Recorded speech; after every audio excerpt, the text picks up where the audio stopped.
আন্তর্জাতিক সোনা চোরাচালান চক্রের জন্য খুবই পছন্দনীয় ও নিরাপদ রুট হয়ে উঠেছে বাংলাদেশ। প্রতি বছর আকাশপথে উড়ে আসছে টনের পর টন অবৈধ সোনা।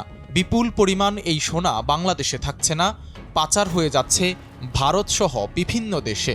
অথচ এই সোনা বাংলাদেশে নিয়ে আসার প্রক্রিয়ায় ব্যাপক হারে ক্ষতিগ্রস্ত হচ্ছে রেমিটেন্স ও ডলারের মজুদ।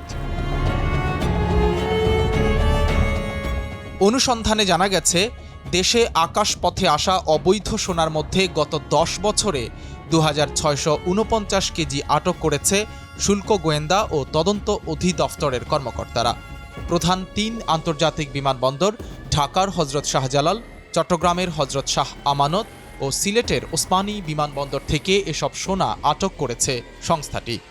আটক করা সোনার দাম প্রায় 1385 কোটি 84 লাখ টাকা।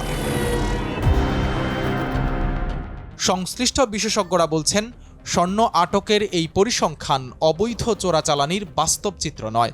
তাদের মতে, বিমানবন্দরগুলোতে যে পরিমাণ সোনা ধরা পড়ে তার থেকে কয়েক গুণ বেশি বেরিয়ে যায় নির্বিঘ্নে। সবশেষে শুল্ক ফাঁকির এসব সোনা চলে যায় সোজা ভারতে। এ কারণে সরকার প্রতি বছর কয়েক হাজার কোটি টাকার রাজস্ব হারাচ্ছে।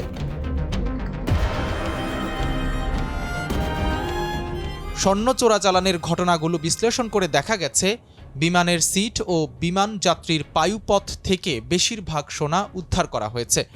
এছাড়া গায়ের জামার সুতার সঙ্গে মিশিয়ে বিভিন্ন ইলেকট্রিক ডিভাইসের ভেতরের যন্ত্রাংশ ও ব্যাটারি, টয়লেট, লাগেজ সহ প্রভৃতি জায়গা থেকে সোনা উদ্ধার করা হয়।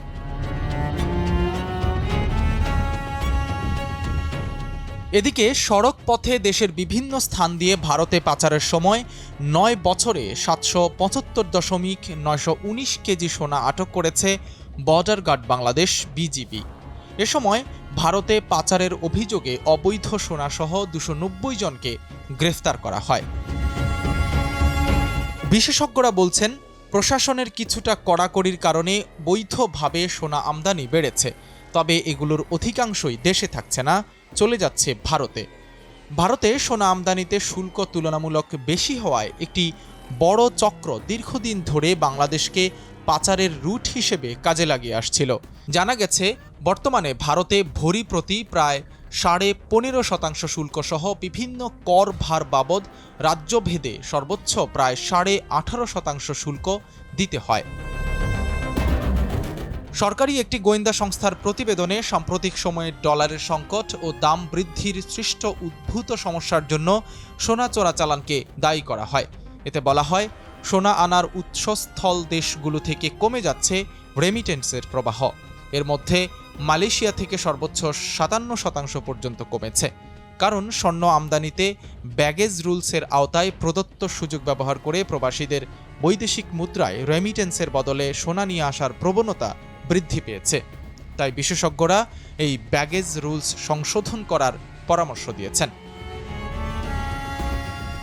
সাইদ রহমান, কালের কণ্ঠ।